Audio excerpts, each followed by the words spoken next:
Bonjour et bienvenue sur Medi 1 TV. Après la présentation du rapport sur le nouveau modèle de développement au souverain le 25 mai dernier, nous continuons à nous intéresser à son contenu. Ce matin, nous recevons Youssef Alaoui, qui est entrepreneur dans le digital et membre du réseau Entreprendre Maroc, avec qui nous allons discuter de la place du numérique dans le rapport sur le nouveau modèle de développement. Bonjour Youssef Alaoui. Bonjour. Alors, tout d'abord, vous en tant que spécialiste du secteur ou des activités numériques, quelle lecture faites-vous de ce rapport de la Commission sur le nouveau modèle de développement? Ce rapport, il positionne le numérique comme un point central pour réaliser les objectifs espérés. Donc le numérique, il est utilisé, on ne peut pas atteindre les objectifs en termes de croissance, en termes de niveau de transformation, sans intégrer le numérique. Donc le rapport, il propose d'utiliser le numérique comme levier transverse de transformation, également en faveur d'un accès équitable pour les services de base, notamment les e-services, et également pour rendre accessible de manière équitable l'éducation, la santé et l'accès à l'information, et surtout dans le volet inclusion économique et financière des populations rurales et défavorisées. Mmh. Alors, cela dit, selon vous, quelle place accorde ce rapport au numérique?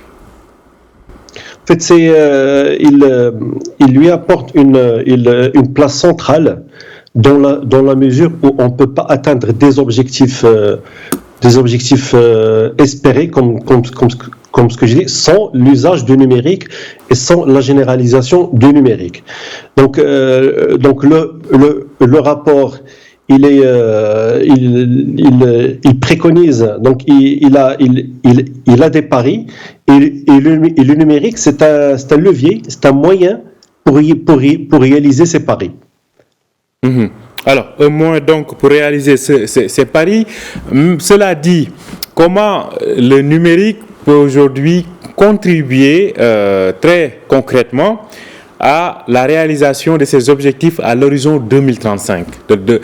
Pas mal d'objectifs ont été annoncés et on y voit quand même une part importante accordée au numérique, comme vous venez de le dire.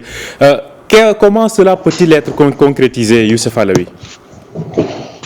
Pardon, je vous ai mal entendu. Je disais, le rapport, comme vous l'avez dit, accorde une place importante au numérique. Comment ces objectifs, en tout cas sur le plan numérique, peuvent-ils être atteints à l'horizon 2035? En fait, le rapport, il propose certains axes dans le numérique pour développer le serveur du numérique. Donc c'est le premier axe, il propose la formation des ressources IT qui nous fait défaut au Maroc aujourd'hui. Donc il y a plusieurs façons de former ces ressources IT et de doubler, voire tripler le nombre d'ingénieurs IT. Le deuxième point, c'est la généralisation des services aux citoyens. Donc c'est ce qu'on appelle les e-gov ou bien les e-services. Donc sans ces e-services, on ne peut pas créer une proximité et on ne peut pas créer une confiance, on va dire, entre le citoyen et l'administration. Le troisième point, c'est le cadre juridique. Donc le numérique, il a besoin d'un cadre juridique pour se développer, notamment en ce qui concerne la réglementation sur l'échange de l'information, l'usage de la signature électronique. Donc ce volet-là, il revient dans le rapport qui est nécessaire pour le développement du numérique. Et enfin, le dernier rapport qui est très très important, c'est la gouvernance. Le rapport, il propose une gouvernance un peu hybride, que je peux moi dire qu'elle est un peu timide qui est la mise en place d'une délégation interministérielle qui va en fait piloter ces chantiers du numérique et déléguer la mise en œuvre à l'Agence de développement du digital. Ma lecture de cette gouvernance, c'est qu'elle est bien, mais qu'elle ne va pas nous permettre un peu de réaliser l'objectif, parce que le numérique, c'est plus de courage, c'est plus de fédération entre les différentes, on va dire, les différents ministères, entre les différentes administrations. Ce sont des décisions, c'est de conduite de changement, c'est du change management qui ne peuvent venir qu'avec une entité forte. Donc une entité un peu hybride, interministérielle, c'est bien, mais il ne va pas nous pousser à aller vers les objectifs qu'on souhaite avoir dans le numérique. Donc nous, en fait, moi, ce que je propose, qui est utilisé dans les autres pays, c'est d'avoir vraiment une entité forte et qui est rattachée directement au chef du gouvernement. C'est la seule manière qui va nous permettre un peu de réaliser les objectifs en termes de réglementation, de la mise en place des lois nécessaires pour la réalisation du chantier numérique. Alors, dans le rapport donc de la commission spéciale sur le nouveau modèle de développement, il est souligné le caractère urgent pour le numérique. Cela veut-il dire qu'il y a un retard aujourd'hui à rattraper ? En fait, le retard, il est perceptible. C'est-à-dire, on était à un moment donné, début des années 2010, on a donné au numérique sa place dans la société. Donc, il y a eu la mise en place des e-services, de la réglementation qui a un peu évolué, mais on a stagné depuis, au détriment d'autres secteurs. Donc, le numérique, il n'est plus une priorité pour notre politique, et il est un peu relégué au second rôle. Donc il y a un retard, et le retard, ce n'est pas palpable qu'aujourd'hui. Donc aujourd'hui, on le ressent. Il y a un retard dans la généralisation des e-services, et on sait pourquoi. On sait pourquoi il y a des prérequis qui doivent être là, qui ne sont pas là. Mais surtout, il y a un retard dans la préparation de notre économie de demain. Donc l'économie de demain, elle sera une économie dématérialisée, une économie numérique. On ne peut pas créer la valeur demain et créer les 6% préconisés par le rapport jusqu'à 2035 sans le numérique, sans cette composante qui est important, qui a un impact énorme sur toute la chaîne, que ce soit la chaîne de production dans l'entreprise, que ce soit l'inclusion financière. On ne peut pas faire une inclusion financière des populations au Maroc, qui est pour la plupart non bancarisée et qui ne profite pas des services financiers, sans l'usage du numérique. On ne peut pas atteindre une éducation pour tous sans une approche numérique. Et donc, la même chose pour la santé. Donc, le retard, il est là, il est palpable, et les prérequis, on les sait, on le connaît, ils ne sont pas encore là. Alors, la fracture numérique est présentée comme l'un des obstacles à l'émergence non seulement de ce secteur, mais aussi d'autres secteurs. Sur ce plan-là, en termes de fracture numérique, selon vous, comment on peut rattraper ou on peut combler ce gap ? En fait, pour être une digital nation, on va dire, c'est une digital nation, il y a des prérequis de base. Donc déjà, il faut généraliser l'usage. L'usage, c'est l'État, c'est l'administration. Donc c'est l'État qui donne le tempo. Si l'État adopte des services digitaux, donc on l'a vu sur plusieurs, rien que pour pour la vaccination, donc il y a eu, tout est géré de manière numérique et ça se passe très très bien. Et les gens sont habitués à utiliser le téléphone. Donc pour généraliser, donc l'État doit développer les e-services. Et pour développer les e-services, il faut que tout citoyen marocain trouve tous ces services de manière digitale. Et pour faire ça, il y a des prérequis. Donc, il faut déjà mettre en place une plateforme de communication entre les différents ministères. C'est une chose qui n'existe pas à date d'aujourd'hui. Donc, aujourd'hui, on travaille en silo. Chaque ministère, chaque administration, elle a ses propres services, mais qui ne communiquent pas avec les autres administrations. Le citoyen, il est obligé de faire le coursier pour échanger de l'information entre les différentes entre les différentes administrations. Également, il y a l'identifiant numérique de chaque citoyen. Donc chaque citoyen, il a besoin d'un identifiant numérique qui va lui permettre d'interagir avec les services, et ça sera aussi utilisé dans tout ce qui concerne le ciblage des aides, donc et la rationalisation des subventions. Donc je peux dire grâce à un ID que tel citoyen a besoin d'une subvention ou pas.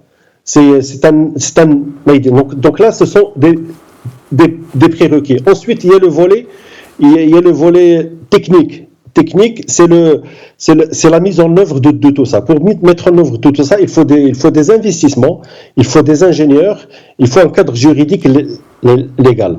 Donc, ce sont en général c'est une politique en général qui est top-down, qui est de haut vers le bas. C'est-à-dire, on ne peut pas s'attendre à ce que ça vienne d'en bas des petites PME. Il faut que ce soit une politique générale et transversale qui concerne tous les ministères. Alors, cela dit, s'il y a aujourd'hui des secteurs urgents qu'il faudrait vraiment mettre à jour sur le plan numérique, lesquels seraient-ils selon vous? Donc, il y a le secteur de la formation, de l'éducation. Donc, on a vu comment on a peiné un peu à généraliser à assurer une éducation, une formation pendant la pandémie. Ensuite, il y a la santé. Une éducation à distance, vous voulez dire? L'enseignement à distance. L'enseignement à distance. Il y a la santé. Donc, c'est pour assurer la santé. Aujourd'hui, on ne peut pas construire des hôpitaux dans tout le pays. Donc, on peut avoir des hôpitaux secondaires et qui communiquent via le numérique avec les principaux. Donc, la télémédecine. Ensuite, il y a le volet financier. Donc l'inclusion financière, selon plusieurs rapports, ça contribue au développement socio-économique du pays. Donc les gens qui ont accès à des services financiers à distance, comme la microcrédit, la micro-assurance, le transfert d'argent rapide, tous les services financiers, aujourd'hui on peut le faire avec les smartphones, avec le SMS. Donc là, ça va contribuer on va dire à la richesse. Les petits entrepreneurs un peu excentrés dans le royaume, ils peuvent monter un atelier en faisant du microcrédit sur leur téléphone, et en se font verser leurs fonds sur ce qu'on appelle le mobile paiement. Donc, utilisons ces technologies pour le mobile paiement, pour aider les petites entreprises, les micro-entreprises, pour faire du micro et du nano-crédit, pour faire maintenant, il y a le crowdfunding, la loi sur le crowdfunding qui est en train donc il a été voté, là il est dans la phase finale pour l'application. Donc ça sera un moyen un peu pour faire du crédit un peu entre particuliers. Okay.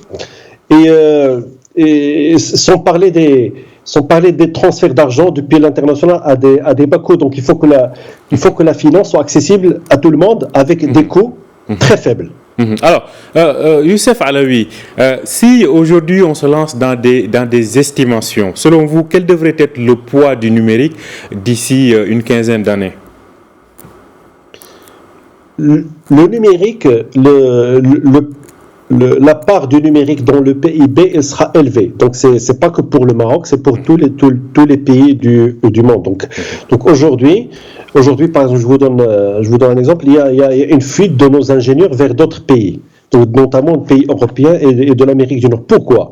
Parce que ces pays-là, ils sont en train de construire, on va dire, les autoroutes du numérique. Donc ce qu'ils ont construit, les vraies autoroutes dans le siècle précédent, maintenant ils construisent les autoroutes numériques pour préparer l'économie de demain. L'économie de demain ne peut pas se faire sans le numérique, sans une économie dématérialisée. Donc la part sera de plus en plus grandissante, mais il faut préparer le terrain pour cela. Donc d'accord. C'est inéluctable, c'est inévitable, elle est là, donc il faut qu'on soit prêt pour ça. Alors, une question d'administration du secteur, vous l'avez évoqué tout à l'heure, mais celle-ci s'impose parce que la commission spéciale donc sur le nouveau modèle de développement propose donc la création d'une commission interministérielle dotée d'experts pour impulser le secteur. Qu'en pensez-vous? En fait, c'est bien de penser à la gouvernance de ce secteur parce que c'est de la gouvernance où le secteur peut se transformer. Donc aujourd'hui, le numérique dans notre pays, il n'est pas porté par une entité forte. Il est un peu éparpillé. Donc chaque ministère, il fait un peu à sa manière. Il y en a qui réussissent très bien, comme le ministère des Finances, comme le ministère de l'Intérieur, mais il y a d'autres qui ne réussissent pas. Mais il n'y a pas de synergie entre ces ministères-là. Donc créer une délégation interministérielle, ça va permettre dans un premier temps de communiquer, de fédérer, mais il ne va pas avoir le pouvoir pour imposer du changement. Parce que le numérique, c'est aussi du changement. Le changement, c'est forcer les gens de travailler autrement, de penser autrement, de s'engager. Par exemple, si une administration me demande un service, là j'ai l'obligation de lui donner ce service-là de manière digitale, avec un engagement sur les délais. Donc là, ça met des contraintes. Donc l'interministériel, c'est bien, mais on aurait bien aimé voir une entité qui est forte, qui est au-dessus de tout cela, et qui, dans d'autres pays, ils ont un secrétariat, par exemple, du numérique rattaché au Premier ministre. Donc là, il a son pouvoir qui vient du Premier ministre avec une vue transversale sur tous les secteurs. Et l'ADD, ce qui est l'Agence de développement du digital, il viendra en support de cette entité-là. Et aujourd'hui, en fait, il y a l'Agence de développement du digital qui est là, qui va mettre la mise en œuvre. Donc c'est l'exécution de ce programme-là. Et l'anomalie dans cette organisation, c'est qu'en fait, on aura une entité, on va dire, gouvernementale qui sera aussi un opérateur économique privé. Donc il va faire du projet, alors qu'on a des acteurs privés qui peuvent faire du projet. Donc là, il faut... donc ce qu'on dit, c'est que il faut un peu prendre du recul et avoir une entité liée à la primature qui puisse un peu chapeauter avec le budget qui va avec la vision qui va avec aussi, et pour travailler surtout sur le cadre réglementaire qui est très très important. Merci beaucoup Youssef Alaoui. Je rappelle que vous êtes entrepreneur dans le digital et membre du réseau Entreprendre Maroc. Donc vous étiez en direct avec nous depuis Casablanca pour nous parler de l'aspect numérique dans le rapport sur donc le nouveau modèle de développement. Merci beaucoup Youssef Alaoui. Merci à vous aussi de nous avoir suivis. Je rappelle que vous pouvez retrouver cet entretien sur notre site www.medianews.com. Très bonne journée et très bonne suite de programmes sur Médien TV.